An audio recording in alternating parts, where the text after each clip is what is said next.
that I did. And I know that we all destined for greatness, no matter what you've been facing. It's a marathon, no, it's not a sprint. It's for all of the trials and tribulations. Just look at my mom made it. I said I was gonna change it, I did.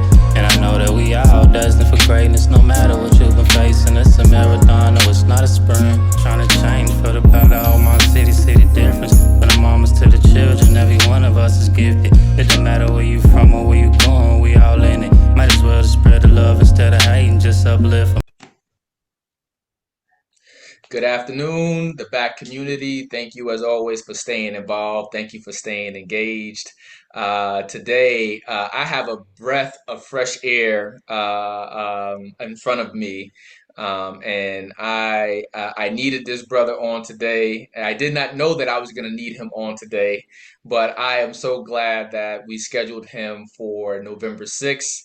After receiving election news that, I'm sure the world, there's many different views about how people feel about it. But like I said, today's guest is someone who I think is uniquely gifted to help us through those transitions and the things that are important.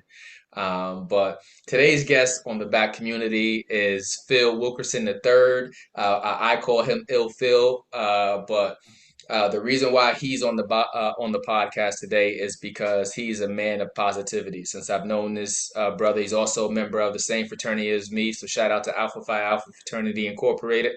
But he's a positive force, and he has a podcast called Positive Filter, which I thought was a really unique and dope play on words. But he's just like me, spreading positivity throughout the world. And you guys know the theme for season 5 is to spread love.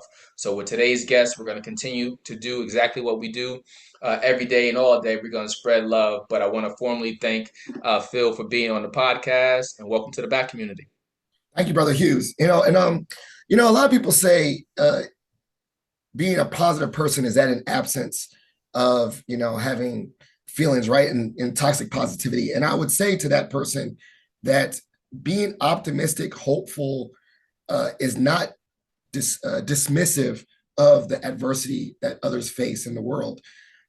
It's both and. You can have a viewpoint of optimism and hope and uplifting others while still recognizing that things are not perfect, right? And, like that dog meme where it's like, this is fine and the house is on fire.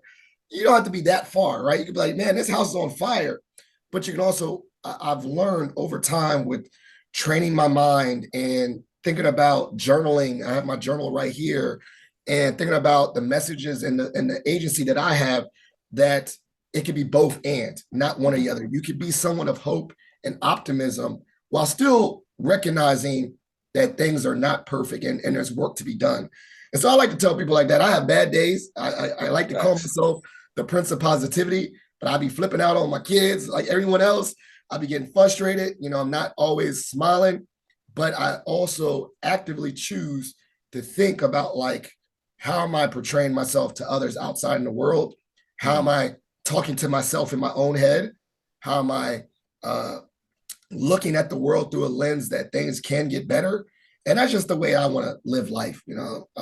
Life's too short to live in cynicism and looking at not being hopeful. So regardless of what happened, with the election, I think about day to day, what do I have agency over, and what impact can I make in my community? And the word community could be loosely my small nucleus of my family, my wife, my kids, my mother-in-law who lives with us, but also could be my office community. It could be my university community at George Mason University. It could be my fraternity community. What do I have agency in all these spaces in a world that is chaotic? Like it is chaos, but we still have agency in small spaces. So I tell everyone right there, think about what places do you have some sense of control in a world of chaos. I love it. And being able to focus in on what it is that you do have control over allows you to not be a victim. It allows you to realize that, you still have decision-making authority. Now, you choose how you want to, which direction you want to go in. right? You can go positive or you can go negative, but it's still a choice, right? And that's a huge part for everyone to understand that, being a victim takes that away from you. And it's not to say that sometimes we aren't victims, but you also want to put yourself or posture yourself in a position where you don't have to stay there. And how can I make the best of this situation that I've been tossed in, or get lemons make lemonade. Yeah, well, I mean, think about this. Words matter. Things don't happen to me. Things happen. How I react that's the agency. So horrible things happen. Horrible things happen, but they don't happen to me. They happen. And then I do have the agency to think, how do I react to this? Even in the throes of suffering, we think about poems all the time, like Invictus and all these poems, Don't Quit, all these things. Like, things happen. We acknowledge the presence of bad things. But I love your mindset, like, but I'm not a victim. I'm not weak, like, I'm not just someone that allows things to happen to me. Like, it happened, I absorb it, and I can choose how I react to it. And that gives me some strength and comfort, because it is very easy to say things happen to me and then go down this negative rabbit hole and say, like, and I want to say this to all those that are listening, things will happen to you, good and bad. They will happen. And it can be really bad. Like, you can get a terminal illness. You can lose a person and grieve. These will happen. It's inevitable that things are going to happen. But does that thing happening to you remove the opportunities for joy? So, like, for instance, my father-in-law, who I love dearly, did die of a terminal illness of cancer. And it was horrible. I will say that straight up. But then in the glimpses, there was glimpses of, like, we're just being happy to have a cup of coffee every day and wake up. Like, he was happy. He would say, I made it another day. And that was crazy to think of that, right? Or he got to talk to people that he cared about. And he was like, dang, I didn't know all these people love me this much, right? And it was like, he got little gifts. And it was horrible. Like, both existed concurrently. And so I think that teaches me a lot of things. Like, very horrible things can exist, but at the end of it, but still micro moments of joy could be in that existence, right? In that suffering could be joy. I don't know. Maybe I'm just speaking about today. No. I like what I'm saying. Maybe this is just me speaking out and having this rhetoric, but that's the rhetoric that you need to have. Like, the words that come out of your mouth, the thoughts, like, you gotta do that sometimes to yourself. Like, how do you talk to yourself? It's really important. Speak life. And then before I get too far down the line, I have to tell everybody, this man, like I said, on top of being the host of the Positive Philter Podcast, he's also in higher education at George Mason. But I know you just recently received the award from the NAACP. You're always getting shout outs on Toastmasters. There's so many different things that you do. But my first official question, even though we've already started the dialogue, is, tell the people, because I do my best to try to introduce everyone on the podcast, but I don't think anybody can introduce you how you would introduce yourself. So if you would wrap it up and say, who is Phil Wilkerson? Who are you? All right, Philip Wilkerson. I love that you said the third, so that, I'm a son, proud son of my parents, Carol Wilkerson and Philip Wilkerson Jr. Born and raised all over the place. My dad was military. My mom was military too. So I've had that great fortune of moving around a lot. But then by good fortune, my dad's last assignments were here in the DMV area. So I claimed Virginia as my home, went to high school around the area in Mount Vernon. Proud husband to my wife of, wow, it's 14 years now. Congratulations. It feels crazy.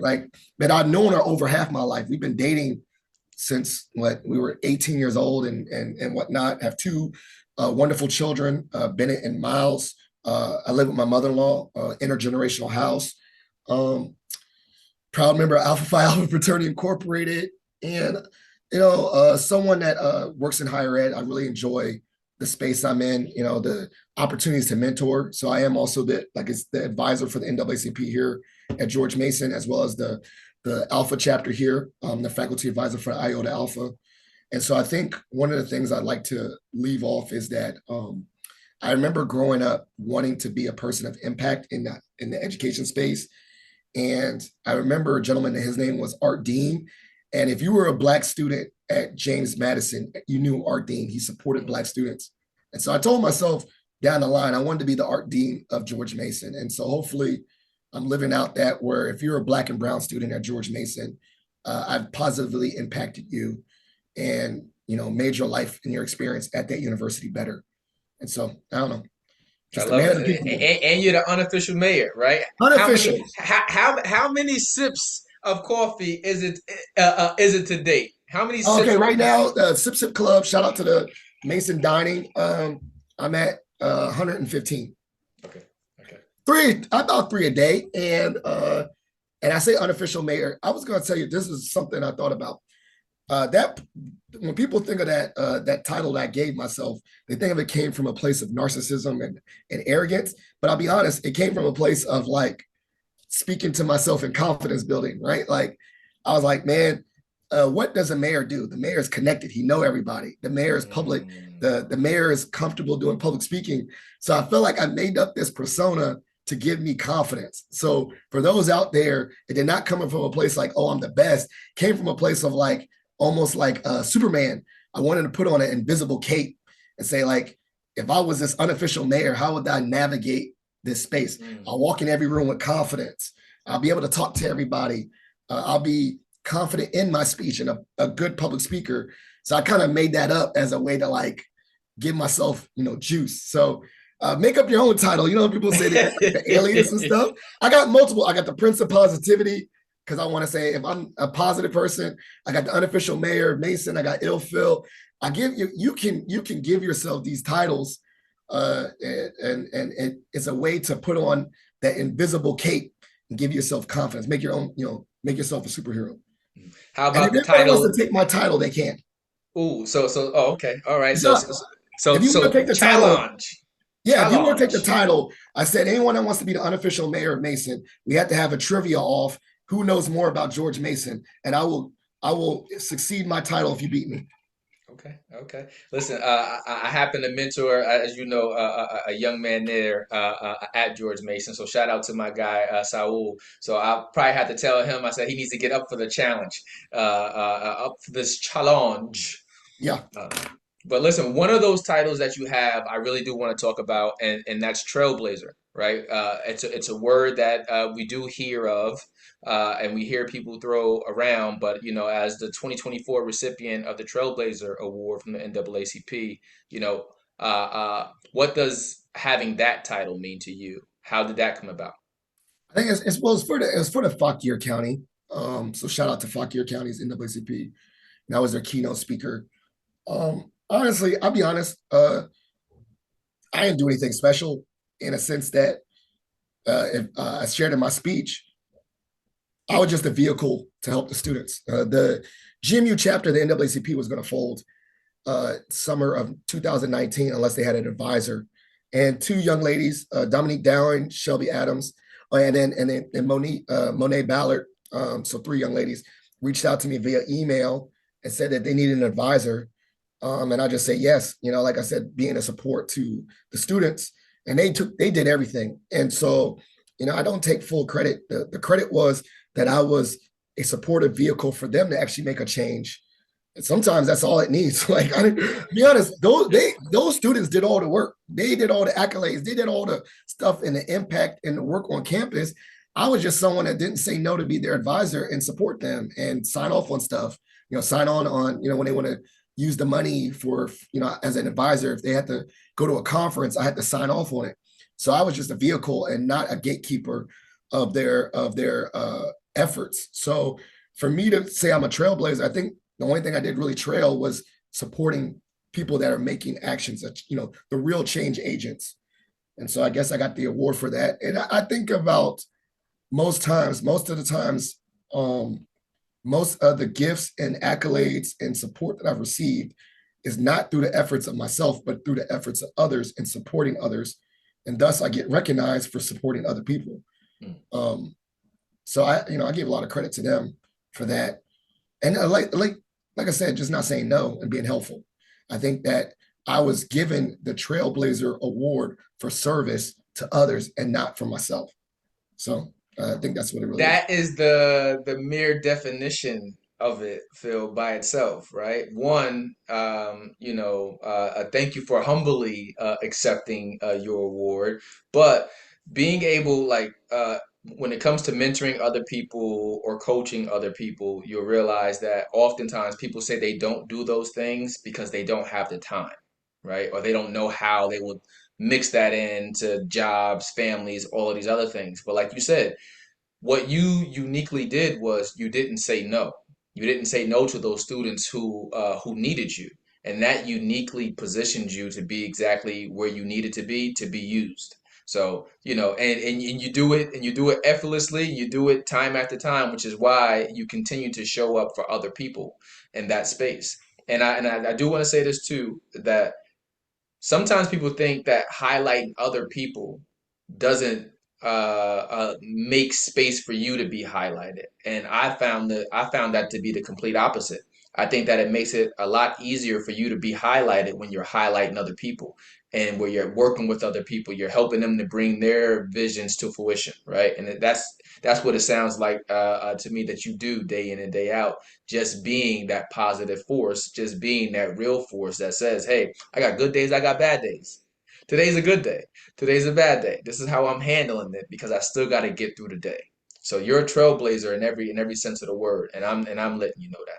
Well, I'll receive that. I've learned to say receive it, even if it gets awkward.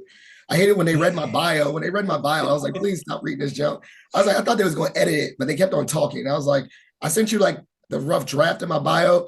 And I don't know, it just still feels funny. Like, stop talking about me like this. But I also say this too, like, I don't know, honestly, like I said, being a blessed man, those students that actually took the lead, they're amazing. They're doing things I never thought I could, like, that people did. They're like working in internships at Congress or being SGA president of the whole school. And I was just like, sheesh, like, I wish I had your mind, your body, my mind and your body at that age. They're doing phenomenal stuff. And I don't know, maybe I was a late bloomer, but I think the main thing that I've learned through this is that if I always say this, if I could be one sentence in the book of your life, then I did something impactful. Meaning, like when someone writes their story and they're like, chapter 1, the college years, Philip Wilkerson helped me. And then they go to the next year. I was like, I'm gonna buy a copy of that book and shut, like, I'm a stunt. Like, I'm like, you see me? They mentioned my name in this book. And I've learned that sometimes that's all it takes to be one sentence in someone else's book and let them do the impact. But that's a big deal. Like, you think about those movies, like that one person would have told me no, then my story would have been done. And so I don't know. It gives me drive. It makes me feel good about myself. Okay. I ain't gonna lie. Altruism is there. Like, I feel like regardless of how much I get paid or whatever, that like I mean something. I matter. That I'm impactful. That just helping someone changes lives, and that's really incredible. Because I think a lot of people go to their jobs every day and say it's just a job. Mm. I go every day and say at least I can do something that's worth something. It's a vocation, right? Like a calling. And that feels really good, incredibly good. Because it just makes you feel like every day, like it matters. And I think we all want to matter. So shout out to all those students that think I'm the sage advice giver. You make me feel good about myself. And I appreciate that. Yeah.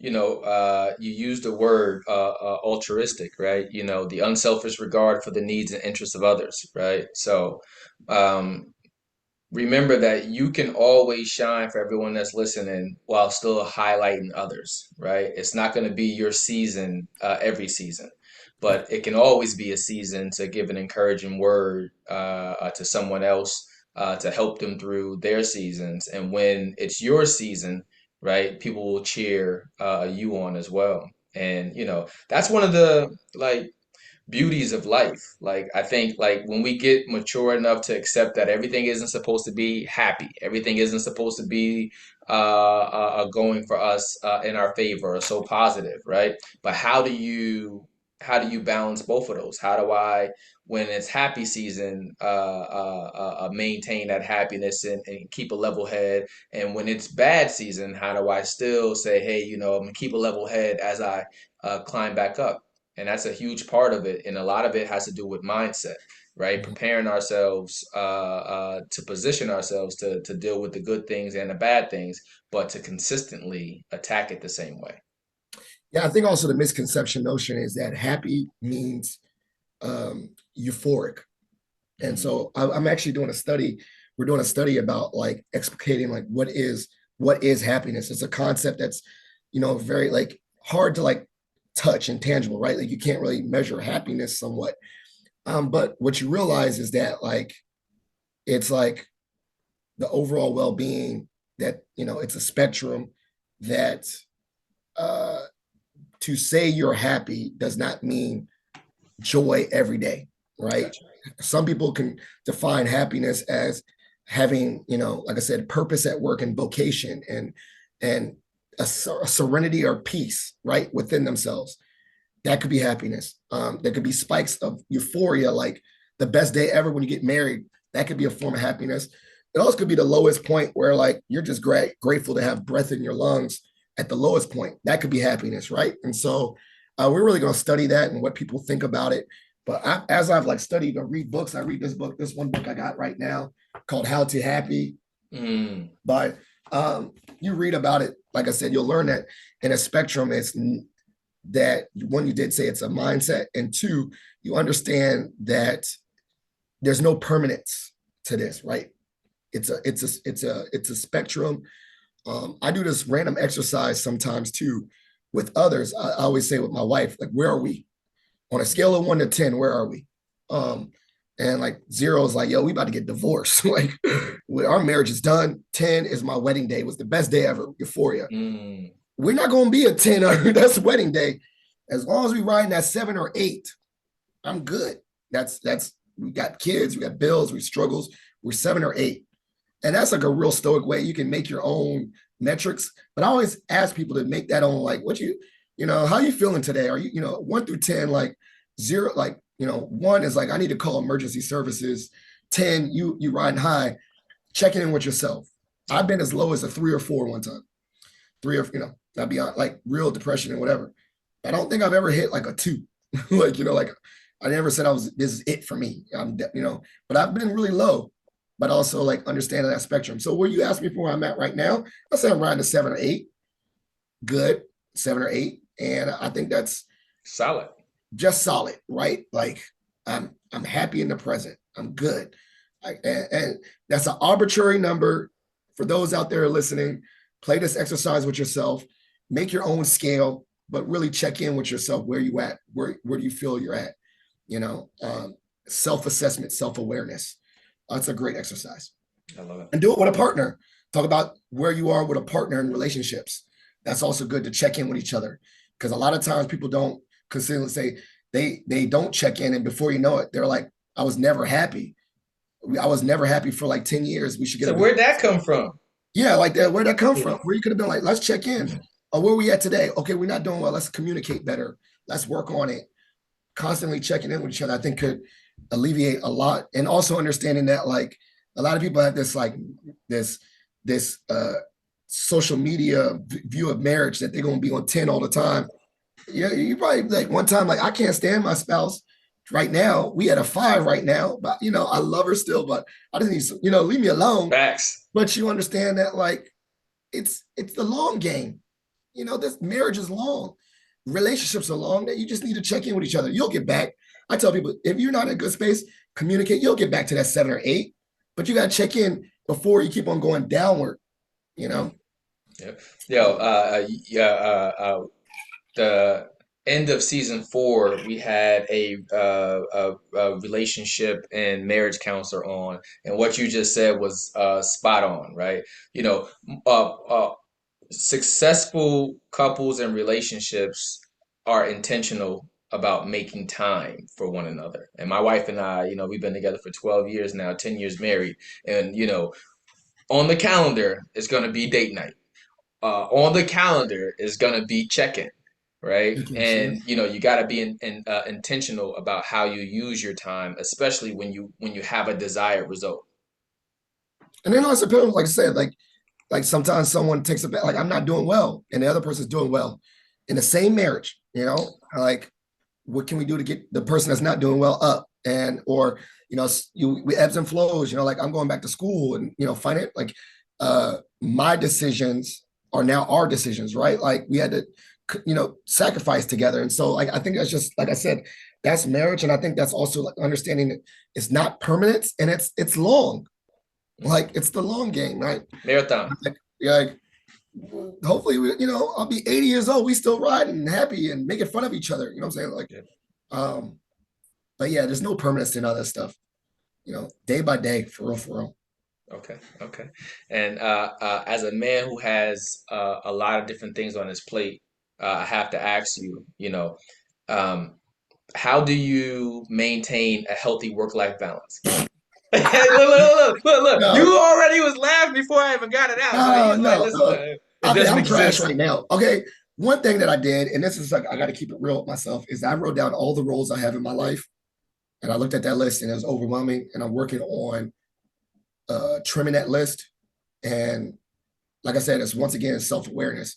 I think some signs that show that I'm doing too much is, like I said, signs of burnout, irritability, not sleeping well, all those things. And so right now, knock on wood, I think I found a pretty good balance. It has times and other times where I need to cut things or say, I can't do this. And so I like to put things down on paper or like gamify it or do that to really keep myself. So I have that list, and like I put the roles in my life, and the ones that are green, like the roles that are non-negotiable roles, husband, father, I got to go to work, get a job, those things. And then like all this extra alpha and all the committees I'm on. And I'm like, all right, so I put timelines like, this is yellow. I'm not going to be on this committee forever. Like this guy, and I revisit it and I come back to it. And then I start bringing other people into it. So I actually, in my one-on-one with my supervisor, I showed him my list, and he was like, Phil, make sure you get your normal 9-to-5 job done. I'm like, yes, sir. Together. And my wife, you see this list? She's like, so I'm saying I'm doing better. I can always improve. I can always find better balance. Hold myself accountable by having that list.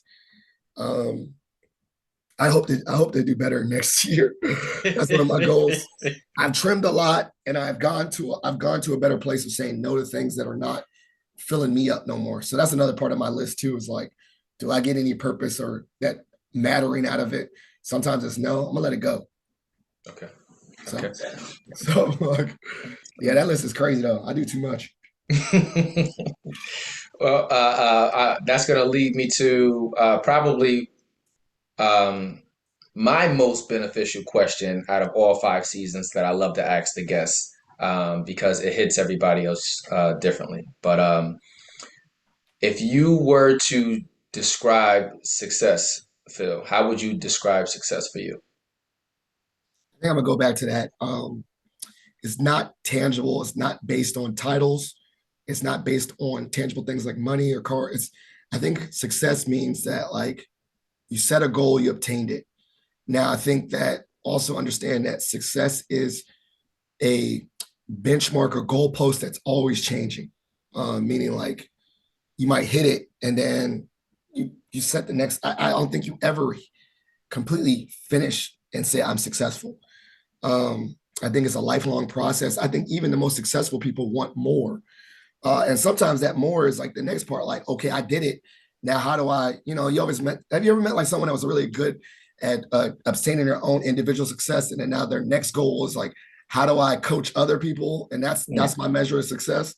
And so that's mine. I think it's this lifelong pursuit of chasing something, doing your best effort to get it, but then continuously growing. Like you're not going to get it. There is no end goal for success. I think it's keeping yourself hungry, wanting something, wanting to be better, pushing yourself, challenging yourself, obtaining that, and then saying, okay, what's next? And keep on going. I think that's success. Okay. For me. And I'm gonna along the same lines and a follow up to success. And I know it's not tangible, right? But thinking about all of the things that you've accomplished thus far, right? Uh, accept this because this is from the outside perspective, right? I know that there's an introspective lens in which you're looking at it too, but you know, I think that you've been able to accomplish so many different things, which makes you successful. The fact that you've been with your wife for the amount of time that you've been with your wife is successful, right? The fact that you show up actively every day as a dad, right, is successful, right? The fact that you're able to show up in the capacity as son-in-law, right? And I remember seeing some of that transition with your dad, with your father-in-law, excuse me, and how that impacted you, right? But you still showed up. You showed up for the rest of your family. You showed up for other people, right? So it's a lot of things that goes into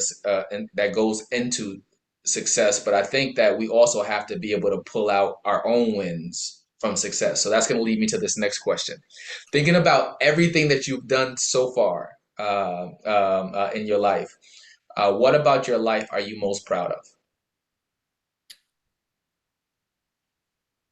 That's hard.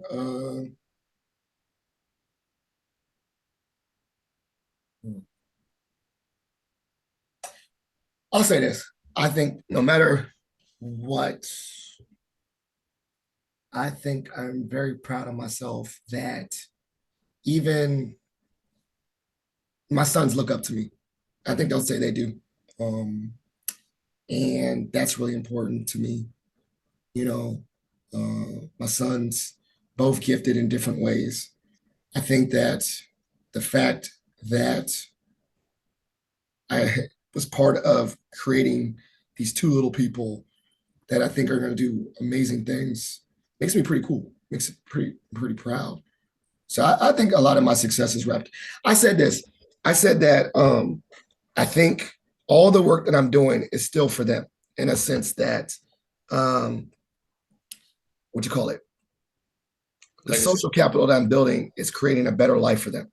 Maybe ideally that when they navigate the world as adults and someone says, "Oh, you're Philip Wilkerson's boys," that created opportunities for them. I think that's the only thing I could think of, right? Like my dad told me the only thing that we got with us when we die is our name, right? Like people know me as Philip Wilkerson III, you're Philip Wilkerson's son, and the things my dad does. And that's all I can really think about in regards to what makes me proud. So hopefully I'm very proud of who these kids are already at 6 and 9 years old. And I think that hopefully, like you never know, you can't predict how they're going to turn out as adults. But at this present moment, I'm very happy and proud of them. And like you said, the family thing, I don't think that my wife, even if she says you forget to do stuff and you're ADD in, I could say with confidence that she's proud of me. My mother-in-law's proud of me.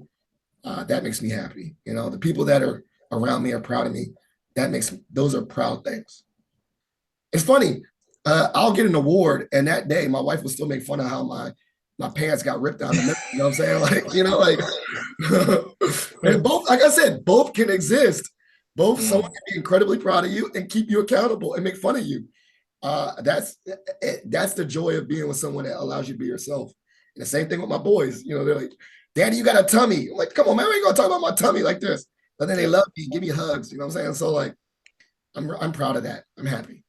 I love it. I love it. Listen, I love it because uh, your one comment there just made me think about my interaction with my boys. I got three boys, right? And it's just like leaving a positive impact is so important to me, right? Like I think in coaching other people, I always figure out what's the one thing that motivates them because we got our own things that motivate us. But I always say you can never effectively work with somebody else until you take the time to understand what motivates them. And that's a huge part for me. You know what I mean? impacting or building better people.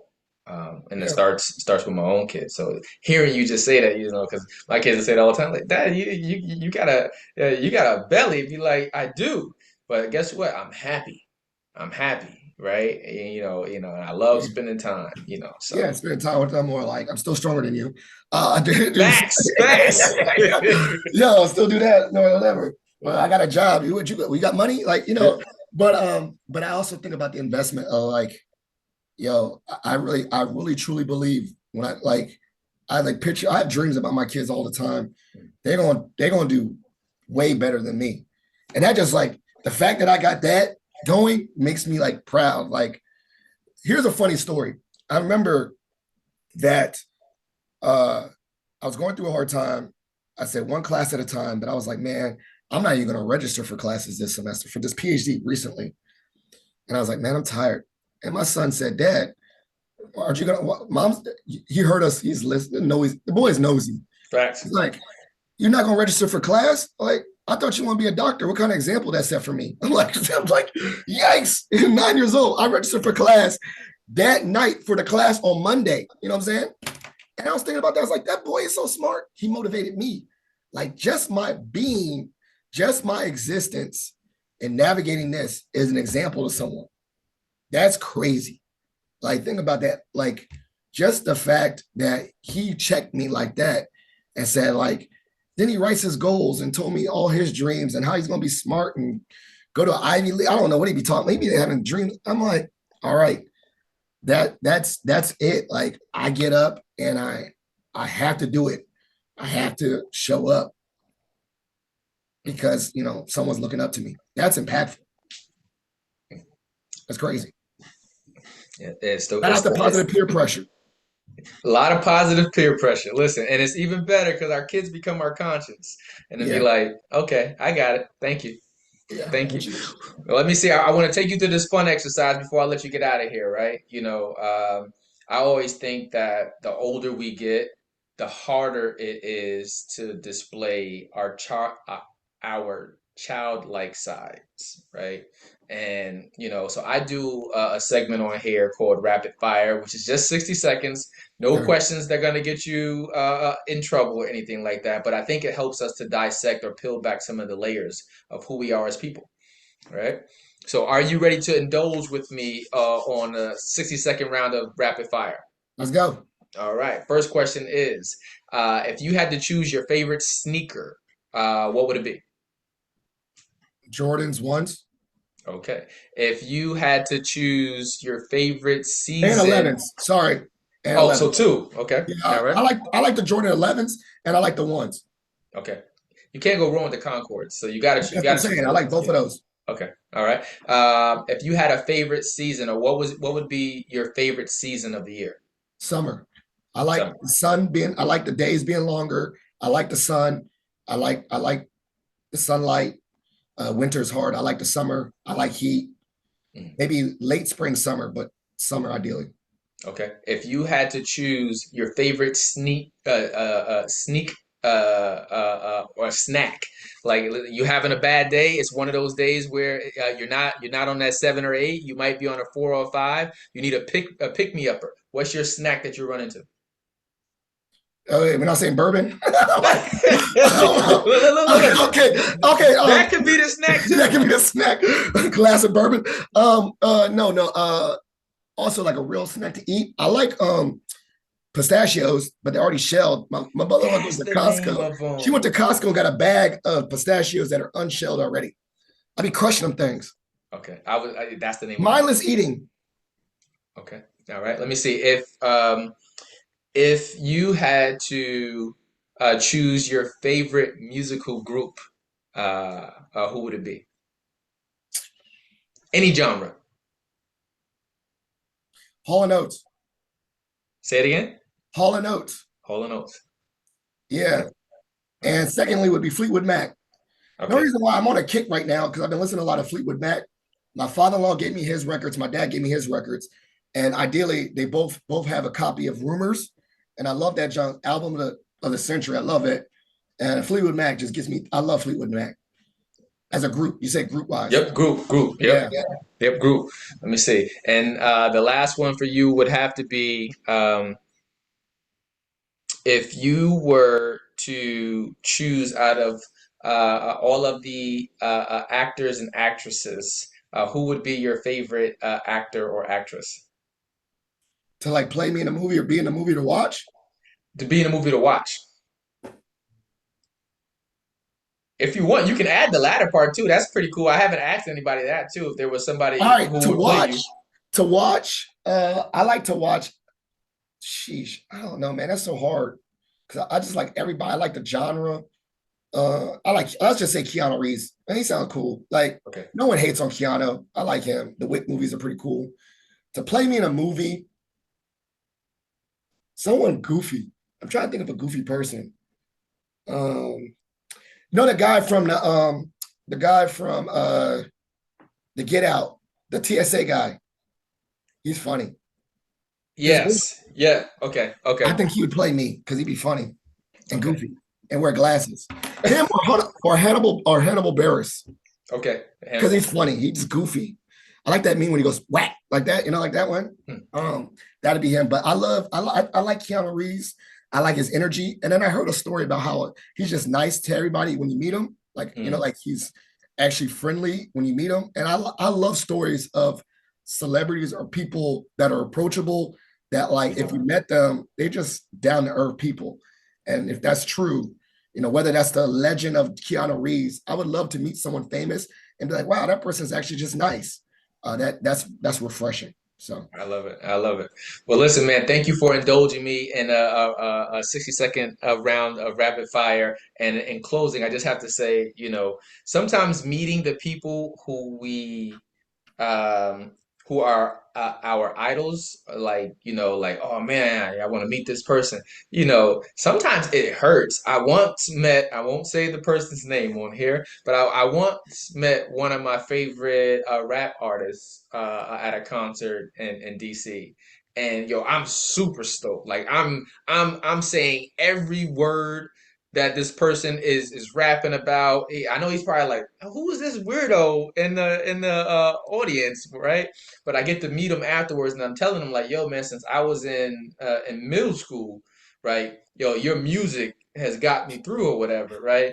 But that whole interaction just went like left, and it was just like, I think I tried to get him to take a picture with me. He took a picture with me, so shout out to him. But I was advertising a friend of mine who had another clothing line. So I was like, yo, can you hold up one end of this while I take the picture? He was like, nah, I can't do that or whatever. Just those words alone like crushed me, right? And like I said, he took the picture with me. He jammed with me the entire concert, but it was just that one thing. Yo, I didn't listen to his music for about 2 years, no lie, and it was just like. I met Nene Leakes. I'll say her name. I met Nene Leakes in Atlanta, asked for an autograph. She said no. And I looked back, my uncle's laughing at me. And I was like, man. But then in reality, though, like, see, this is even where I'm like positive. She was just trying to have dinner with her friends. And I awkwardly walked up to her. Knowing that now, I don't know. Now I'm learning, like, if I saw a celebrity trying to just have a meal, I think I'm going to leave them alone. Yep. Or like in a bathroom stall, like, leave them alone. I think it was just like, I will use my social awareness to say, maybe give that some space, unless like directly we're in the same elevator. I can't help that. But I had to walk up to her table while she was eating. I ain't gonna do that no more. Yep. That was embarrassing. I said, no, I shouldn't do it. My uncle was like, go ahead. I said, man, he told me to do that. I said, Nene, can I get your? No. I look back, he laughing at me. I'm like, all right. So okay. Yeah. Celebrities. I still watch Real Housewives. I was bitter for a little bit, like you said. It took me a while. But now I understand people are human too, and they probably just wanted to have a meal with their friends and be left alone. I get it. It's that part right there. I get it now, but you don't have that empathy. You don't know what their life is like. You know. Yeah, you got these expectations like, I spent all my money supporting you. You should, you owe this to me. And I think the best practice is read the room. If they naturally, if they in the elevator with you, say something. But if you got to walk to an intimate setting to introduce yourself, give them space. Facts. I've learned that lesson. I was like, man, I'll just say I saw him from a distance. There's no need. What I got to get a picture with them to prove? that's also too, like, I got a picture with the celebrity to prove I was there. Now I get to say I saw them from a distance. Yeah. Maybe I waved at them. I gave them their piece. I didn't embarrass myself. They didn't embarrass me. Iverson did me like that. Iverson did me like that though. But I learned this in You waved Iverson. at him? No. So we went to the Shaka Fatah conference for higher education in Philly, probably my junior year in college, right? We ended up staying at the Hilton, and guess who's at the Hilton with us? Iverson, and he's got his Rolls Royce outside the spot. So, anywho, everyone sees Iverson, and my boy is just like, "Yo, go say what's up." I'm scared. At the time, Iverson had just gotten to some mess up there, was all over the news. I'm like, I'm not going to go say nothing to him, There you go. right? But I've seen Iverson so many times since then, and he gives off the same disposition, and it's just like, I'm not going up to him. So it'd be like, listen, like you said, you got to read the room sometimes. Give him some space. There you go. And you can say, I saw Iverson. We had good interaction. That was it. From a distance, he lived his life, and you move on. Facts. Well, listen, man, I agree not to hold you up too long. And I have one last question before you depart us on the back community. I have to say, you're a huge inspiration to me, and I'm sure you're a huge inspiration to everyone who you come across, which is why I wanted you on this platform. But are there? I know you did introduce a book earlier today, but who do you go to, or what do you go to for your motivation? How do you stay motivated? Is there a podcast that you're listening to? Is there a particular book that you will recommend? Where'd I go? Well, just kind of like, I look at TEDx's. It's one of my goals to do a TEDx. So I don't look at just one. I just go down the rabbit hole and watch a bunch of random ones, like on the YouTube. That helps me. Sometimes I just catch myself going down the rabbit hole, listen to like more than one. In regards to podcast, I'll be honest, I listen to yours. I listen to an old, like, I am a more of like, not say independent, but I like to listen to podcasts of people I know rather than like people that are not extended to me. So I could shout out like hundreds of podcasts by friends that are 1 degree of separation from me. So I could say that. In regards to books, I don't know, I just read a lot or listen to audiobooks. So I got this How to Happiness. And then like, I'll say looking within, one thing, and this is not a plug, I swear to God, but I do use my 5-minute journal, and I like to do introspection and write about my day. That has really helped me look at the big picture. Like I said, putting things down on paper, the list of things I gotta get done. Those things really help me ground myself. It's things where I'm like thinking about the present and reflecting on how good my day was, or things I got done that I'm happy about. That's where I find a lot of motivation each day, because then I feel like, as you said, those small wins, like the fact that I just made my bed is a win. The fact that I scratched off or did this show with you is a win. It's going to be in my 5-minute journal. Like, what was one thing you were proud of today? I'm proud that I did this show with you. So that's where I find motivation. It's in the little things where I felt like I did something and I accomplished it. That makes me feel really good about myself each day. I love it. And I'm going to end it on this note by saying, what you just said was very symbolic of how you started off the conversation by saying that things could be both at the same time. It could be positive and negative. And just thinking about what your father-in-law said to you, he going through one of the roughest patches of his life, he also found happiness in that, saying, I woke up today. I can have coffee today, right? And thank you for being the positive filter for all of us. To take the time to be aware of what we do have in front of us, and to seize the day. Kudos to you for being the stand-up man that you are. Kudos to you for being the stand-up man in the community, and kudos to you for being one of my Alpha brothers. 1906. had to make sure he's going to catch it. Hey, listen, and you're gonna be a guest on my show. You know that I'm taking a break, but I'm ready whenever you are. I say that to say, guest for guest. Like I said, if you're someone in my life, in my space, I like to use my podcast as a way to elevate people around me. So like, people be like, how do I get on your show? I'm like, be a good person and be my friend. That's it. Like, that's my requirement. I've learned that is the greatest thing about having my podcast, is elevating the voices of people around me. So I can't wait till we record a podcast on my show, Positive Filter, because you're doing great things. Like I said, you're using this channel and using your voice that's all we can do. One touch one, was it reach one, teach one? Each one teach one. Yeah, that's it, man. So keep doing you. Hey, likewise, man. I wish you continued success. Please follow a Positive Filter on Instagram.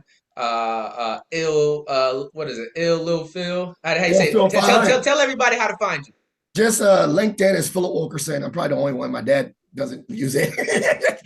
Phil 500 on LinkedIn. I really dive into that. I love that professional lane. And then Instagram is Phil ILLPHIL 500, as well as Positive Filter, but the filter is spelled with a PH. It's on everything. So those are all the channels. Gotcha. Listen, today on the Back Community, we had Phil Wilkerson III. Thank you again for being on the podcast, and I can't wait to get your story out to the people, bro. Excellent. 06. It's for all of the trials and tribulations. Just look at my mom made it. I said I was gonna change it, I did. And I know that we all destined for greatness, no matter what you've been facing. It's a marathon, no, it's not a sprint. It's for all of the trials and tribulations. Just look at my mom made it. I said I was gonna change it, I did. And I know that we all destined for greatness, no matter what you've been facing. It's a marathon, no, it's not a sprint. Trying to change for the better, all my city, see the difference. From the mamas to the children, every one of us is gifted. It don't matter where you from or where you going, we all in it. Might as well just spread the love instead of hating, just uplift 'em.